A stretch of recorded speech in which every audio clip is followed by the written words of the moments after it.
Hey everyone, it's Kala from 10 Day Ink. Today we're going to be making some Hengua paste, so let's jump into it. All you're going to need is a medium non-plastic mixing bowl, a mixing spoon, a tall narrow mouth cup, and some plastic wrap. For this recipe, all you're going to need is 50 grams of henna powder, 12 to 18 grams of sugar, 15 milliliters of essential oil, I like to use tea tree, and about 150 to 160 grams of the Hengua Blend. This is a mixture of Jagua juice and lemon juice. First, you're going to put your dry ingredients into the medium mixing bowl,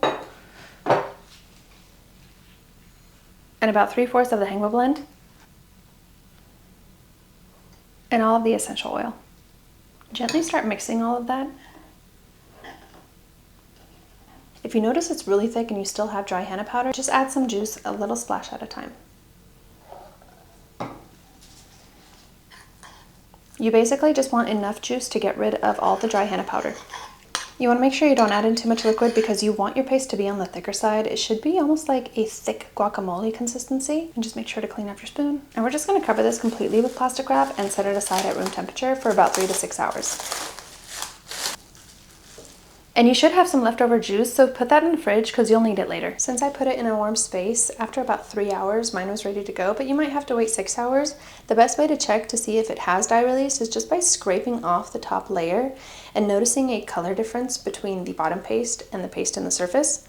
You'll notice that this paste is actually a lighter green than the paste on top. And we're just going to mix it until we get a good consistency and probably add in a little bit more of the Hengua Blend.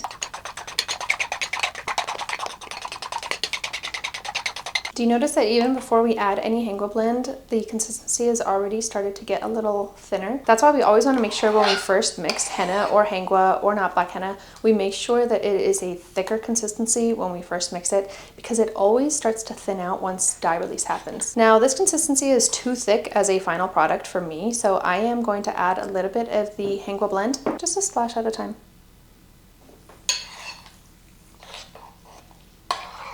After about 3 tiny splashes and a lot of mixing for me, I got the perfect consistency that I really like. But you can add juice or not add as much juice depending on how you like the consistency. Keep in mind when it comes to Hengua, the reason we add less sugar into the mix than henna is because the Jagua berry in this mixture actually does have a lot of sugar in there already. So the blend becomes a lot stringier than we think. But this is perfect consistency for me, and now we're gonna strain it and make sure we get all of the little tiny clumps out of there. You're gonna grab your narrow mouth cup. We're gonna put the piping bag in there over the mouth of the cup. Same with the stocking. I actually like to pull the stocking almost all the way down until I see the end of the stocking. That also helps me check for any rips or tears in the nylon stocking because you want to make sure that you don't have any tears in it. That defeats the purpose of having this. So now we are going to pour everything into the stocking. I like to clean off my spoon before I get a silicone spatula and clean off the rest of the bowl. Now the silicone spatula is not required, but it gets very tough to get all of the henna paste out, so this is very helpful. Now we get to remove everything. Just make sure that your stocking doesn't fall into the piping bag before you take the piping bag out. And right here where I can see the top of the paste is where I like to pinch the piping bag and give it a couple twists to make sure I have a firm grasp on it. And I pinch that top right there as I'm pulling the stocking out.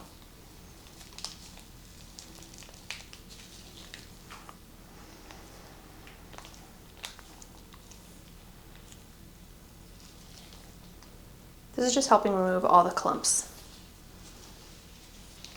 And then you want to seal your piping bag, and you can throw this in the freezer. It is good for 6 months, or you can just cut the top off right here and start filling your cones.